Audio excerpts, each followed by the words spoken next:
मुलांचा अभ्यास म्हणजे घरात रोज एक नवं महाभारत असं काहीसं तुमच्याही बाबतीत होतं का? रोजची भांडणं, रडारड, चिडचिड आणि डोक्याला ताप. पण विश्वास ठेवा, अभ्यासाची ही वेळ आता अशी रणभूमी बनण्याची काहीच गरज नाही.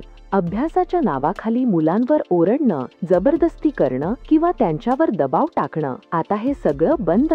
मी तुम्हाला अशा 10 सोप्या आणि मजेशीर आयडिया सांगणार आहे, ज्यामुळे तुमची मुलं कोणत्याही धाकाशिवाय स्वतःहून आणि हसत खेळत अभ्यास करायला लागतील. सगळ्यात आधी ही घोकंपट्टी करण्याची पद्धत बदला. मुलांना का आणि कसं हे प्रश्न विचारायला शिकवा, कारण जेव्हा एखादी गोष्ट मुळापासून समजते तेव्हा ती डोक्यात पक्की बसते. पाठ करायची गरजच पडत नाही. मुलांसाठी अभ्यासाची एक अशी खास जागा बनवा जी त्यांना मनापासून आवडेल. एकदम स्वच्छ, रंगीबेरंगी आणि जिथे बसल्यावर त्यांना अगदी आपलंसं वाटेल अशी जागा. बघा मग, यामुळे त्यांचा मूड आणि अभ्यासातलं लक्ष दोन्ही लगेच सुधारेल. त्यांच्या अभ्यासाचाच एक खेळ बनवा. त्यांना पॉइंट्स द्या, स्टार्स द्या, छोटे छोटे बॅजेस द्या. एकदा का अभ्यास त्यांना ओझं न वाटता एक गंमत वाटू लागली की मग बघा, आता पुढची लेवल कोणती असं ते स्वतःहूनच तुमच्या मागे लागतील. मुलांच्या अभ्यासाला त्यांच्या आवडत्या कार्टून किंवा सिनेमाशी जोडून तर बघा. ज्या गोष्टीत त्यांचं मन आधीच रमलेलं आहे, तिच्यासोबत शिकताना त्यांना अभ्यासाचा कंटाळा नाही, उलट मजाच येईल.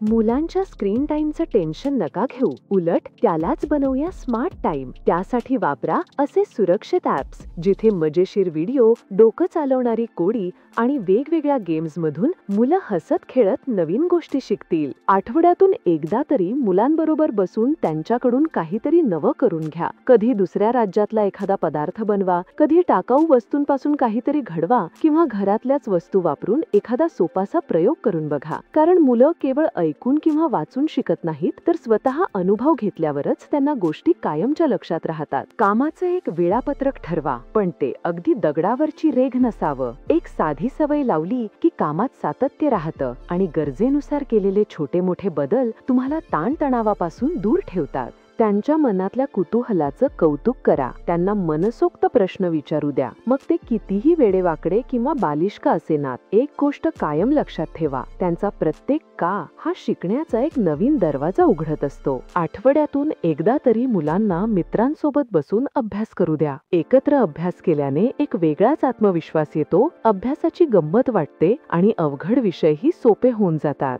त्यांनी मिळवलेल्या प्रत्येक लहान सहान यशाचं कौतुक करा.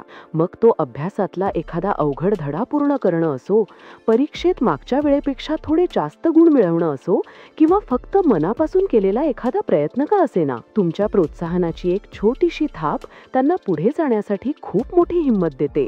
आणि एक गोष्ट कायम लक्षात ठेवा, आपलं ध्येय फक्त पुस्तकात डोकं खुपसून पहिला नंबर आणणारं टेन्शन मधलं मूल घडवणं नाहीये, तर आपल्याला असं बाळ घडवायचंय ज्याच्या मनात कुतूहल असेल, चेहऱ्यावर आत्मविश्वास असेल, ज्याला नवीन गोष्टी शिकताना आनंद होईल आणि ज्याला हे सुंदर जग डोळे भरून पाहण्याची ओढ असेल.